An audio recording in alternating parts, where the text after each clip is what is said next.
face, been the object of someone's hate. Like you stood up.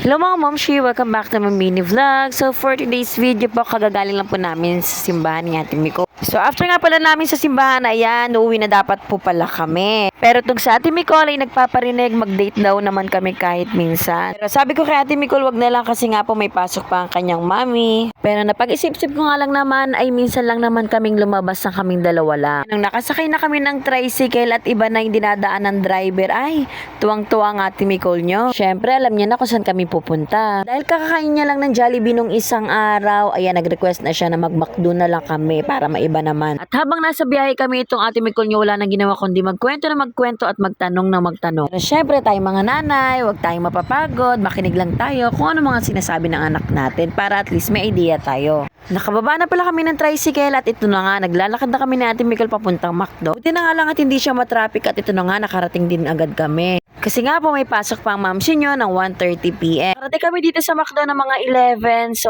okay lang yan, medyo kaya pa naman ang oras. Buti na nga lang din talaga may dala kami payang ni Ate Micol dito kasi nga po sobrang init at ang sakit-sakit niya po sa balat.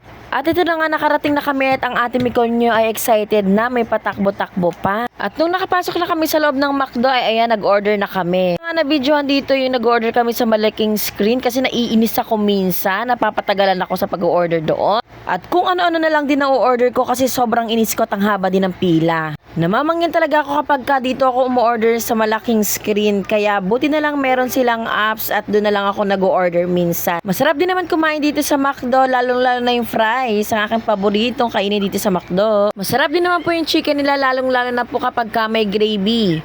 Unlimited gravy nga po sila dito at ang sarap isabaw po sa kanin. Isa rin sa paborito ko dito sa McDo ay ang kanilang burger na chicken fillet. So yan lang naman talaga yung aking kinakain dito sa McDo kapag minsan wala akong baon sa trabaho. Pero syempre pag wala tayong budget, magkantin na lang muna tayo. Parehas nga po pala yung in-order namin ni Ate Micol dito, ang crispy chicken burger. Sobrang saya nga pala ng Ate Micol niyo kasi syempre hindi naman kami talaga nakakalabas sa kaming dalawa lang.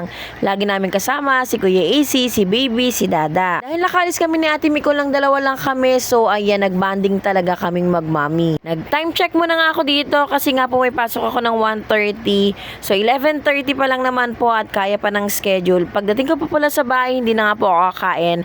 Maliligo po ulit ako at magbibiyes at magbubuk na lang po ako ng angkas or kaya move it po. Pag hindi na po kaya talaga mag-commute, ayan, nagbubuk na lang ako para hindi po ako malate. Hindi ko nga pala kasabay pumasok si Dada dito kasi nauna siyang umalis sa akin ng bahay. Kaya kayo mga mami, kapag minsan na may oras kayo, i-date nyo naman muna yung mga anak ninyo. Sila bibigyan ng oras at panahon kasi nga pagka busy na kayo sa trabaho, ayan, hindi nyo na sila maaasikaso. Hindi ko nga lang talaga lubos maisip na si Ate Micol ay lumalaki na at magdadalaga na siya. Nakalimutan ko nga palang bilang dito si Kuya Isi ng pasalubong. Nako, magtatampo talaga yun kasi nga kami dalawa lang ni Ate Micol. Pero sabi ko nga kay Ate Micol na wag muna siya magkukwento kay Kuya Isi at baka mamaya mapabili pa tayo ng McDo nang wala sa oras, ay lalong malilate ang mamsi nyo. Bago pala kami umalis ng bahay, si Kuya AC ay tulog pa, kaya hindi rin siya namin nakasama. Kung gising na po si Kuya AC, malamang sasama po yun papuntang simbahan. Si Kuya AC po kasi talaga makamami yun, panay sama-sama lagi kung saan ako pupunta. So yun lang po mga momshi, sana nagustuhan niyo po yung aking video. Please share and follow nyo na din po ako. Thank you, God bless.